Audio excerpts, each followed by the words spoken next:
So ever since I've been, so here's, ever since I've told my story about trauma, about abuse, I'm a survivor of non-sexual abusers. I've lived with 9 different families. I've also been I've been raped, molested, and I've talked about being sexually trafficked. Yeah, that's a lot. I've been talking about it for some time now, and I want to set the record straight on some things because though you have some people who are deeply, empathetic and we're praying for you, and that shouldn't happen. You also have this other side of the coin where people are like, yo, you must be gay. Yo, you must have liked it. Yo, you must have fought. Why didn't you fight? Yo, you must. And so you have all of these negative or all of these sometimes questions or statements that people ask that I believe out of ignorance. But also, there's another part of me that feels a responsibility to need to explain why certain reactions happen the way they do, especially being a young man. So for me, abuse started at the age of 4 and went all the way to the age of 19. Now you're like, at 19, bro, you were grown, you're an adult. How, when, why? And you could have fought. All right, you may have that. And that is the inner dialogue that most male survivors struggle with in the first place. So oftentimes, men who and boys who have experienced abuse at younger age or even as adults don't typically say anything because the first thing is number one, they don't even think that they're going to be believed. Number two, they often feel like they're going to be looked at as weak or homosexual. Number three, they feel like, and they ask the question internally, why didn't I fight? Why did my body respond the way that it did? Why did I get an erection? Why did I even have an orgasm? Why didn't I do anything?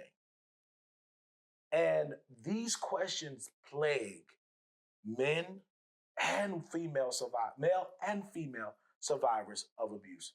And so I want to address some of these issues. The first thing, why didn't I fight? Why didn't they fight? You must have liked it. So, number one, whenever you experience, or as a male or a man,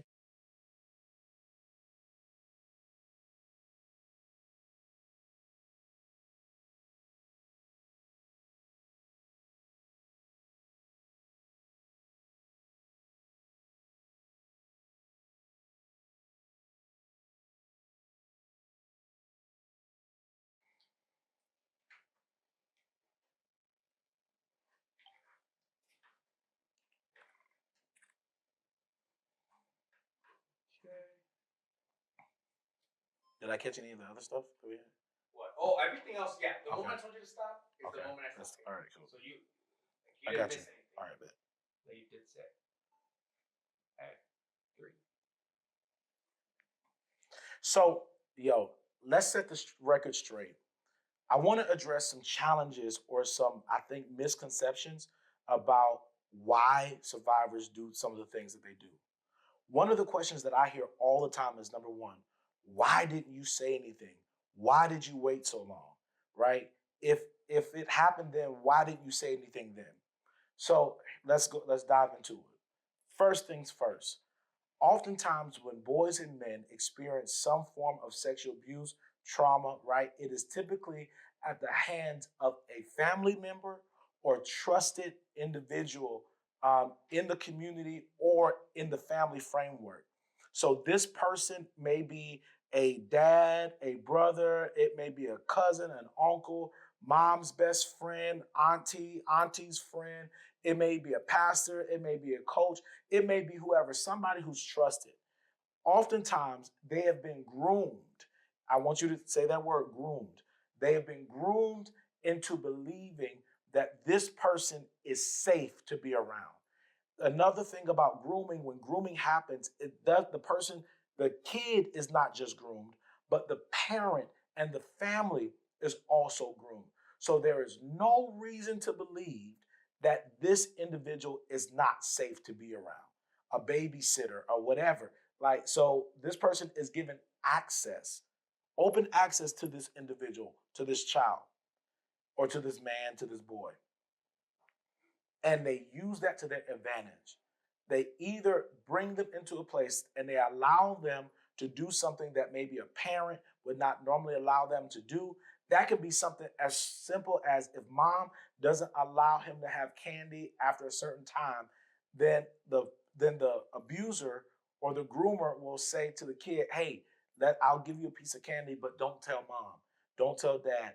And they'll do little things like that to ensnare them into secrecy to see if they're going to say anything. And this goes and they test that child time after time again to see if that child can hold on to a secret. And so it can go from candy to alcohol to drugs, and they will use that to ensnare the child or the teenager into believing that they are safe. They will also use dark manipulative tactics in order to make them believe that they are the only person who cares for them, they're the only person who sees them, they're the only person who understands them, and that they are safe here. They'll use words like, if a young man is curious, maybe, regular stuff. Like they'll ask him, "Yo, man, are you jacking off, man? Are you watching porn?" Or they might say, "Hey, did you see that big booty? Or did you see her?"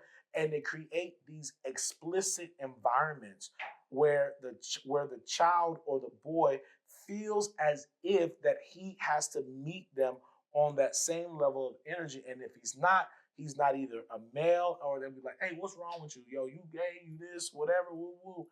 And they'll do that type of thing to ensnare them, to make them comfortable. Or then they might hand them, back in the day, they would hand them either a porn magazine or hand them or allow him to watch what we used to call flicks back in the day, and say, "Hey, yo, take care of your business." And they'll allow them to jack off, or they say, "Hey, you don't know how to do that." And then they'll show them either using themselves as an example or the young man as an example. And and before you know it, that moment becomes a way of life. And that young man or that little boy is conditioned or groomed, and their sense of body autonomy is snatched away from them, and now they're trapped. They're trapped by the secret, and now they're also trapped by their behavior. It's the same if a male or a woman uh, grooms and molests or takes advantage of a male child. And so it's even more confusing sometimes when the abuser is a woman, when it's a babysitter, when it is a mom's best friend or coach or pastor or pastor's wife or a community member that's been trusted. It's harder when it's a woman because oftentimes this type of abuse is not forced. This type of abuse typically is not violent. It's actually very motherly. It's actually very soft, very caring, and that manipulation plays out in a totally different way. I've heard countless stories, and even myself, of boys that were exposed to sex prematurely by women, and we think that it's an initiation into masculinity, manhood. Like, yo, you did that, when really it was rape. It was It was the young man being molested, and he does not know that. But now he has to deal with emotions and feelings that he is not prepared to really comprehend and cognitively process. And so he is forced, or he is coerced, or he believes that this woman loves him. But in all of this, the one thing that we often don't talk about is that during these processes, the young man may ejaculate, get an erection, or body responds in a very sexual nature. And so then as adult males, we asked ourselves, yo, how could this be rape? How could this be molestation? How could this be bad when it felt good? I'm gonna let that sit right there. There are so many countless interviews of people, of men talking about being initiated into sex prematurely. And I'm gonna just say it, raped and molested by women. I'm talking about some of our favorite rappers.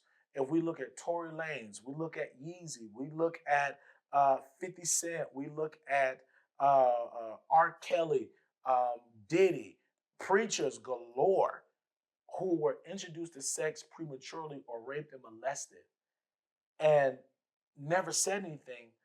But if you start to listen to the lyrics of their songs and what they're producing, you can hear the cry of that little boy inside of them that did not have the right to choose and who was abused. Yeezy, yay, yo, he just put out a song not too long ago talking about how he performed oral sex on his cousin. Even though he's a musical genius, we see the impact of the trauma. And I gotta go off on a tangent. For the life of me, yo, I cannot understand how we can see all the things that are happening in our world, all the things from killings to rape to molestation to violence globally, and not realize one of the most powerful contributing figures that enable or fuels a lot of the violence, the hate, and a lot of stuff that's happening in our world. And I've stood in prisons, I've stood in churches, I've stood in synagogues, I've stood in communal spaces, and we ask the same question and we get the same response every time.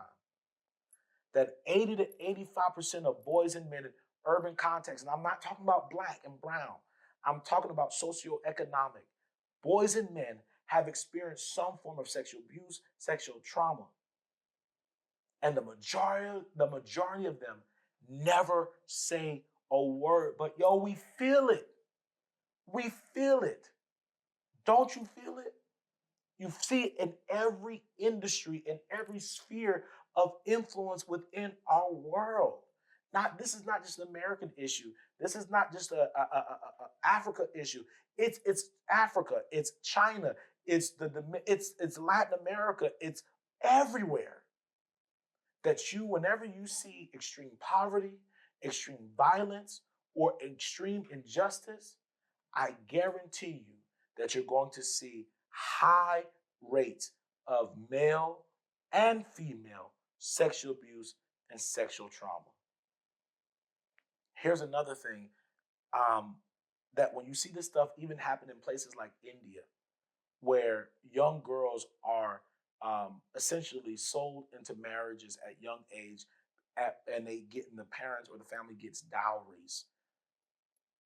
And so the girls get into marriage at a very young age, oftentimes. But here's the thing, if they have a son, there's typically no dowries for a son. So the son winds up being sexually exploited for the sake of the family. Who helps him? And I ask the question all the time, where do broken and hurting boys and men go? I'll wait. Go ahead, you tell me. Where do they go? I'll tell you. They go to being incarcerated or go to a premature grave. And sometimes that incarceration is the gateway to a premature grave. So why don't they say anything? Because of shame, because of hurt, because of dark manipulation, because of feelings of like they're not going to measure up to what it means to be a man. But also there is this other there's this psychological term that's called Stockholm syndrome, where the one that is being abused feels the need to protect their abuser because for whatever reason. And so oftentimes they may not say anything because they've been groomed by this individual. They've been sexually involved with this individual. And I don't care what anybody says, so much information is passed between body, soul, spirit, and mind when sexual encounters happen either consensually or by force. And so they feel they need to protect. There's also trauma responses. Your body naturally responds to trauma very differently. We have four responses: fight, flight, or I'm sorry, we have three responses: fight, flight, or freeze. And oftentimes you cannot choose how your body responds.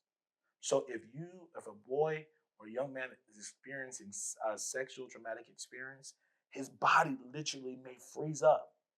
He may not be able to move. He may not, he just kind of blacks out. Then you have those after it happens, they fight.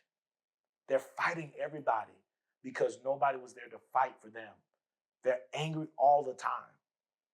You got a young man or a husband or a mate or a brother who's always angry and seems like he's angry at the world, oftentimes because it is he feels that that little boy inside of him, nobody fought for him and nobody protected him.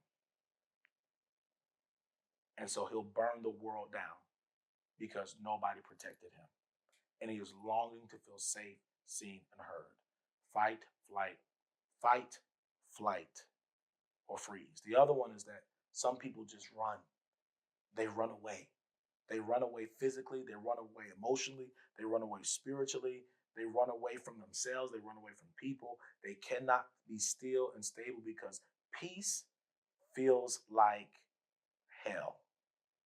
Their nervous system has been conditioned to not feel when they don't feel safe to run. So this is why they can make babies and not be present. This is how stuff can happen in the world or in their world, and they don't take responsibility for it. They run, and it typically is a trauma response. Why are you telling me all this? I'm telling you all this because boys and men are hurting and dying worldwide, and we got to do something about it. Also, the ones who love them are also hurting. So listen, we're here. It's time to combat shame. Another question that often asked is, um, if if this happened to you, why didn't not only the first one I dealt with was if this happened to you, why did you wait? But also another question is, if this happened to you, why don't you tell us the name of the person who did this to you? And here, let me tell you, there is no right or wrong response to this. It is solely up to the person or the survivor who is choosing to be courageous and tell their story. The truth is, you don't need every detail. It's not your business. It's not about you, it's about the person. I know many people who have chosen not to say names. Number one, because they have families themselves. Number two, people who wind up saying names, sometimes it becomes a witch hunt.